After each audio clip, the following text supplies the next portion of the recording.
It was a limited covert program. Now everybody knows about it.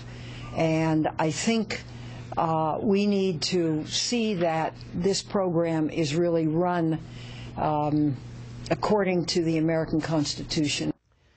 Senator Dianne Feinstein suggesting creation of a secret drone court where the president would have to go to get approval before putting terrorist suspects on his kill list. And we're back now with the panel.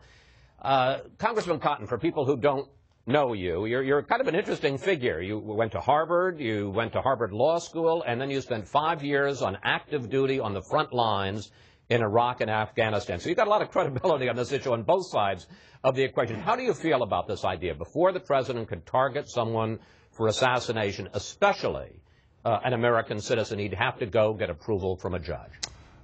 We don't need federal judges involved in sensitive and urgent national security matters, and it would be an unconstitutional infringement on the president's rights to keep America safe. So, you know, if you take up arms against America and you fight in a terrorist training camp or on the front lines in Pakistan or Afghanistan or Yemen, you shouldn't be surprised if America reaches out and exacts justice against you.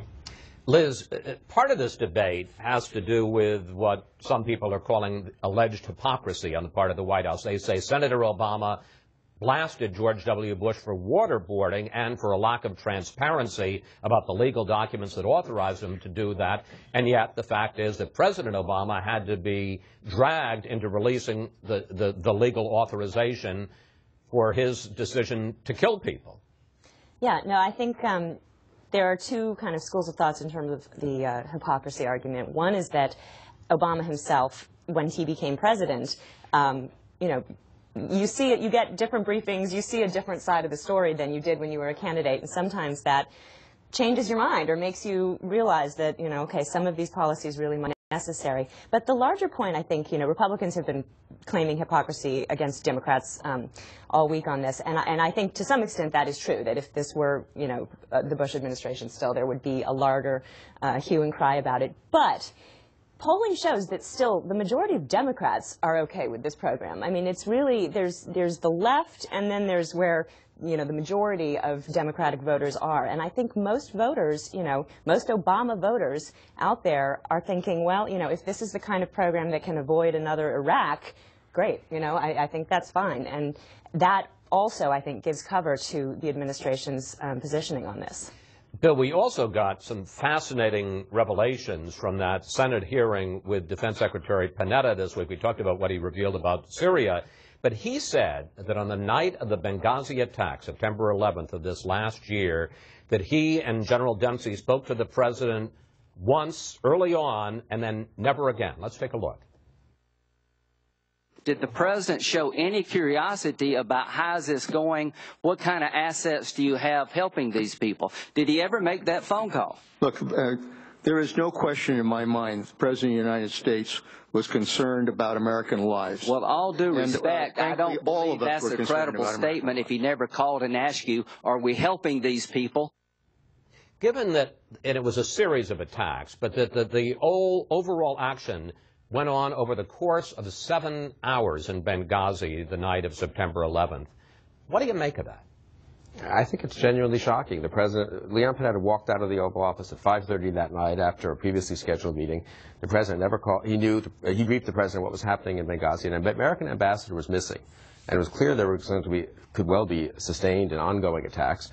And the president never spoke to the Secretary of Defense or the Chairman of the Joint Chiefs of Staff the rest of that night. And interestingly, Secretary Panetta said he never spoke to the White House later that night. So it's not as if he spoke to the National Security Advisor, Tom Donilon, or the Chief of Staff, Jack Lew, and said, and conveyed a message to or from the president. So basically, the president seems to have checked out. He spent an hour that evening on the phone with the Israeli Prime Minister, Bibi Netanyahu, because there'd been that flap about Israel at the Democratic Convention the week before, and I think he wanted for political reasons to show that he was in touch with the Israelis. They did a readout of that call, the National Security Council spokesman did. So they're busy, you know, talking to the Israeli Prime Minister, doing a readout of the call for the press, and he's not talking to Panetta, and so far as and Donilon apparently is not talking to Panetta.